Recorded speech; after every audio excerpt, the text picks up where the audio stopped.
Meet the Millers. Now, before you decide whether you like them or not, let me say this. You know them. You are them. Or you're one bad decision away from becoming them. From the outside, the Millers looked like they'd cracked the code. 4-bedroom home in a gated community, 2 luxury SUVs that still smelled new, kids in private sports leagues where the snacks cost more than your grocery bill. Their Instagram? Flawless. Tropical vacations, perfect smiles, and $200 Sunday brunches that said, "We're doing great." But in 2026, the Millers did something no one in their neighborhood saw coming. They didn't upgrade. They didn't move up. They didn't level up. They filed for Chapter 7 bankruptcy. Today on Money Mistake Files, we're dissecting the most expensive psychological trap in America, keeping up with the Joneses.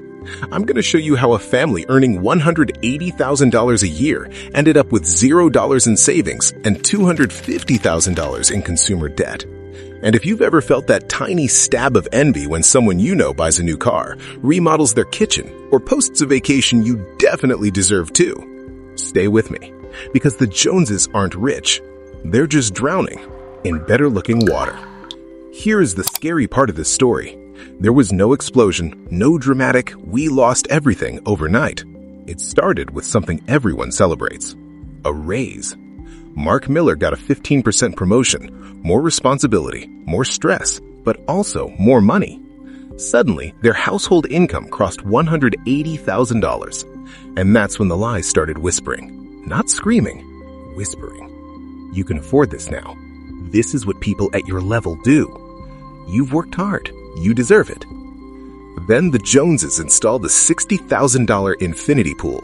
And overnight, the Millers' perfectly fine backyard felt sad, like it was wearing outdated clothes. Nothing changed about the yard, but everything changed about how it felt. This is called a lifestyle creep. It doesn't ask for permission. It just shows up quietly.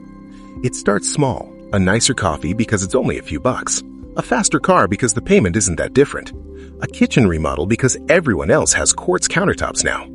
Here's the dangerous part. Every decision felt reasonable by itself. No single purchase ruined them. It was death by 1,000 swipes. By 2025, the Millers were playing financial hot potato, using credit card A to pay the minimum on credit card B, telling themselves, once things settle down, we'll get ahead. Spoiler alert, things never settle down when your lifestyle is sprinting ahead of your paycheck. They were what I call lifestyle rich but balance sheet broke.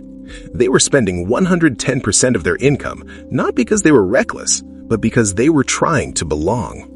Then reality showed up, not as a catastrophe, not as a headline, as a leak. Water dripping from the ceiling. A $4,000 roof repair. Normally, that's annoying. You grumble, you fix it, you move on. For the Millers, it was a financial panic attack. Because they had no emergency fund. Not 3 months, not 1 month, not even $1,000. Every dollar was already spoken for. Car payments, credit cards, furniture financing, subscriptions they forgot existed, and a country club membership they felt locked into. This is the moment most people recognize themselves, because it's not that you don't make enough money. It's that your money has already been promised to your past decisions. They tried to pivot, downloaded budgeting apps, watched a few finance videos. But here's the part no one likes to admit. They were embarrassed. Embarrassed to downsize. Embarrassed to sell the SUVs. Embarrassed to stop vacations. They didn't want to be the poor ones on the block. So instead of fixing the leak in their finances, they patched it with more debt. They treated their house like an ATM. And that's when the trap slammed shut. At that point, they weren't living for themselves anymore. They were living for appearances. The Millers lost the house. They lost the cars. But the biggest loss? 10 years of wealth building. So let's make sure you don't pay that price. Lesson 1. The 24-hour comparison rule. Before any major purchase, ask one brutal question. If nobody saw this, would I still buy it? No neighbors, no Instagram, no silent competition. If the answer is, probably not, wait 24 hours. Ego fades fast when the spotlight's gone. Lesson 2. Most nice things are monthly traps. Here's a truth that will save you decades. It's not the price, it's the payment. $70,000 car? That's not a car, that's a 5-year lifestyle tax. Every monthly payment steals flexibility. Flexibility is freedom. Lesson 3. Stealth wealth is boring, and that's the point. Most millionaires don't look rich. They drive used cars. They live below their means. They don't flex. Why? Because real wealth is invisible. It's the emergency fund, the brokerage account, the ability to say no without panic. Flashy lifestyles are often just debt in HD. Lesson 4. Raises are escape ropes, not lifestyle fuel. Anytime you get a raise, save at least 50% immediately. Don't see how it feels. Don't wait. If you don't capture it first, lifestyle creep will. Raises should buy peace, not pressure. Today, Mark and Sarah rent a modest apartment. They drive used cars. They cook at home. They stopped trying to impress people who never really cared anyway.